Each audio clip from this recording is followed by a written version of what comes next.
Spoilers ahead. Everyone's talking about who the 10th Harbinger is. Big whoop, it's probably D-Luke's dad. Sorry, freeze, guy, or however you pronounce that line. Even bigger whoop, I'm talking about some uncharted land of golden, mystical, divine even information. Where the hell is Scaramush's replacement, man? Like, deadass. Where is he? He was important enough to murder innocent civilians of Inazuma, but so unimportant that the 6th Fatui Harbinger's seat is vacant. Just vacant. For hundreds of years. That's not a big whoop. You might be a little lost as to what the actual hell I'm yapping about, so let me explain real quick. Lore dump incoming! Subscribe please. I love you. There is no need to fear. The pain will be brief. Your era is coming to an end.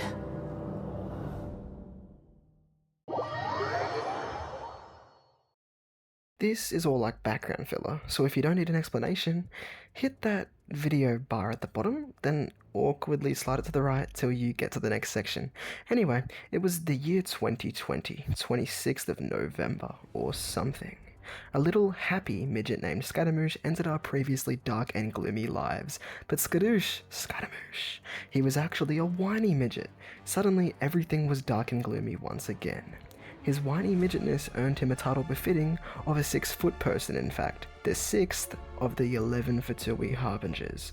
Even though this never affected his height, it did affect his authority. He bosses people around, is pretty much in the middle of the overall Harbingers, and most importantly took up the seat. You know, it wasn't vacant. I'm constantly under the assumption that there's 11 spots within the Fatui Harbingers ranks due to, well, the Harbingers themselves. Like if Big Man 1 and Big Man 2 joined, both with incredibly cool designs and songs, we'd have ourselves 13 spots within Harbingers ranks from then on.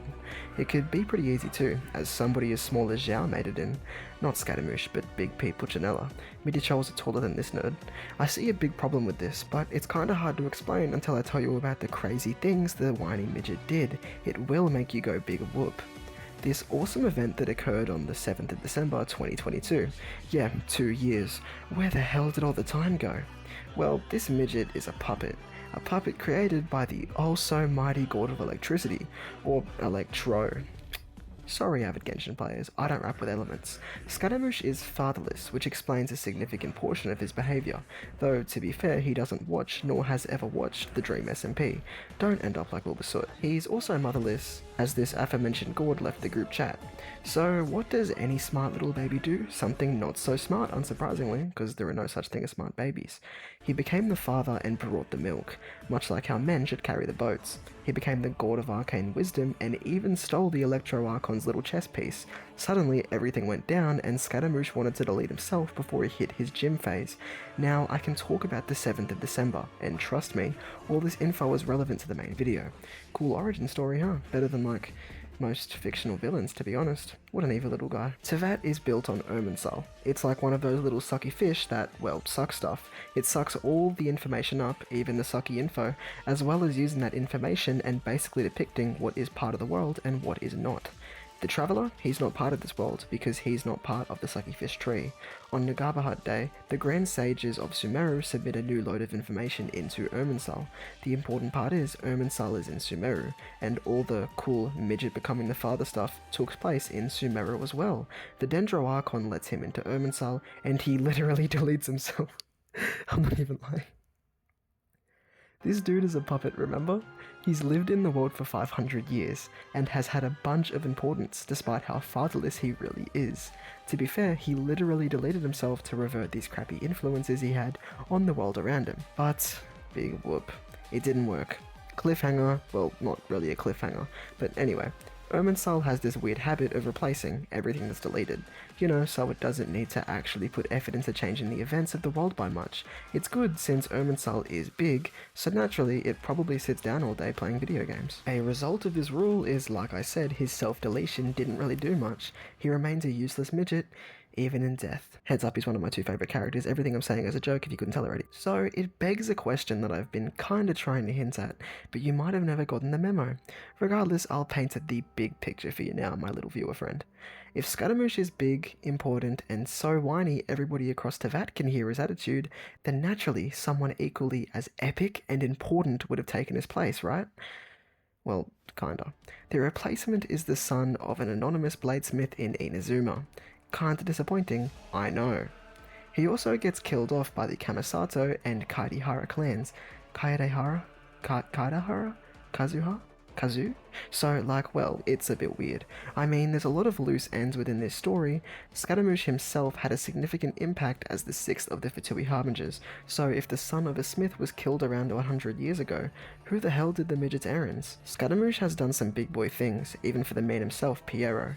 He's borderline goated once you consider his expeditions into the Abyss, job within the Unreconciled Stars event that I mentioned at the very beginning, deeds in Inazuma, and even his phase of becoming the all-milk offering father, or, you know, God of Arcane Wisdom. They both kind of work, and they aren't that different really. On top of this, even the thing has been vacant for who knows how long. Why exactly are there 11 damn seats? There's a reason I brought up my views on the ranking system, and this is why.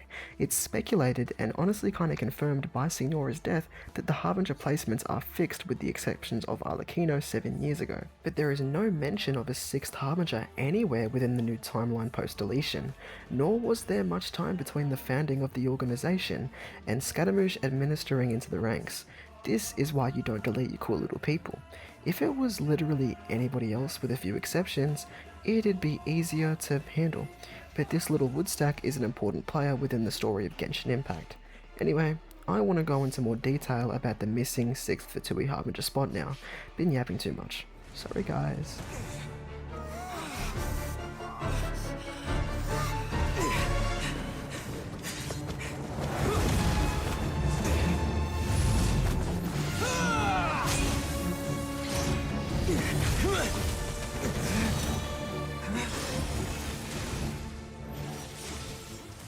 This is all incredibly bizarre, almost as much as that one anime I've watched, though it wasn't long or anything.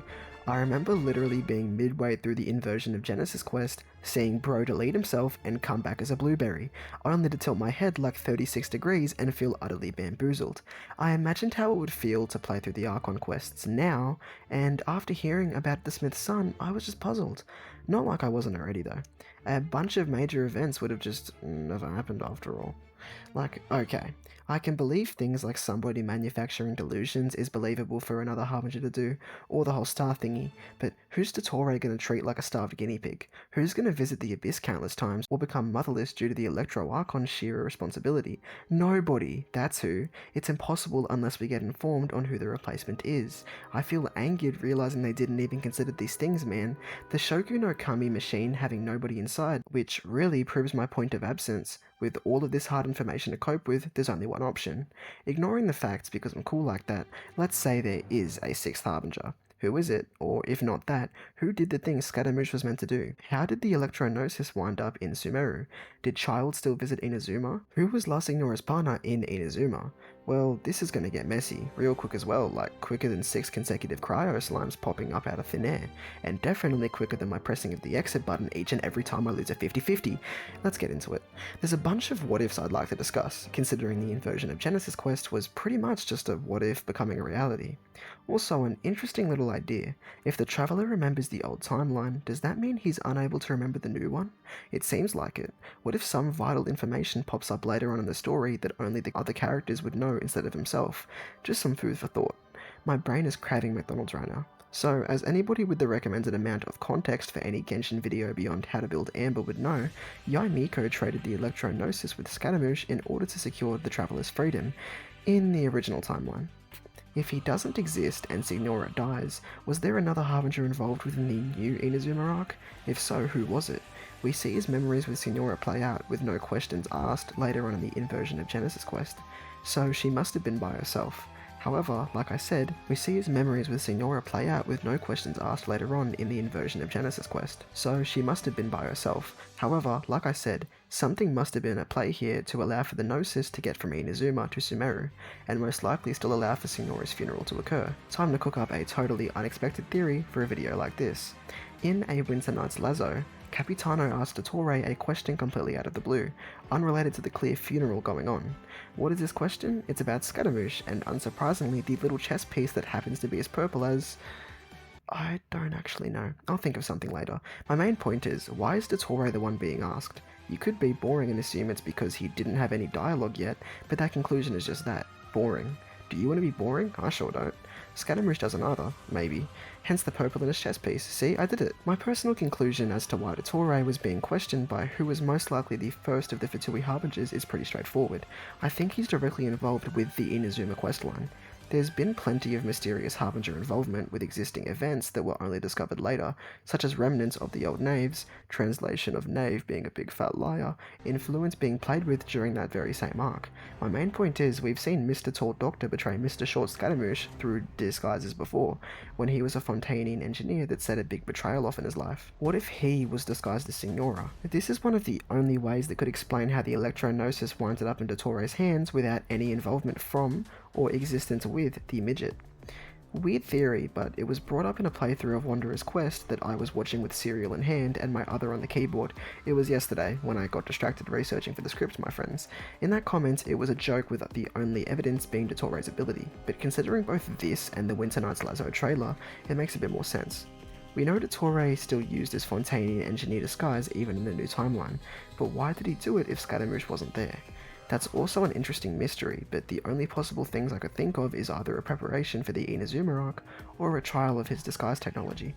Beyond that, I just thought it was an interesting outcome comparable to a twist as big as a new Fatui Harbinger. Also, the not-so-fair lady does have a direct dialogue with Scatter, but I don't know if there's much pointing towards the theory in the aforementioned scene. She brings up the Doctor, but overall I have nothing for it. The Delusion Factory was used within the quest though. This scene played out a while back before Signora's, so it's possible she was in both places in the new timeline. It also explains why the Doctor hasn't shown back up in Fontaine or anything like some people expected. If he ran off with the Electro-Gnosis by himself to Sumeru, then he wouldn't be on particularly safe terms with anybody in the Fatui, therefore I doubt he would have shown up in the Fontaine. Also interesting how it went from 2 Harbingers a nation to having Inazuma and Sumeru only containing 1. That little gremlin was too damn important. In the end, it's clear that the writers honestly just didn't think that deep into this stuff though. They should have addressed more of these things, or used it as a more impactful plot device. I personally thought Scaramouche was required for the gourd thing, but it might have just been in the way to get him to hand over the Gnosis. That whiny baby. I think I'm done yapping though. Calm down with the jokes as it got more analytical, and I hope you enjoyed, but I do think it's worth considering. Deleting yourself is a big thing, and it was already big enough with Ruka Devada. You know, the tree lady? Anyway, yeah, I'll conclude everything now. Trigger the perfectly audio faded cutscene. Hey! Are you done yet?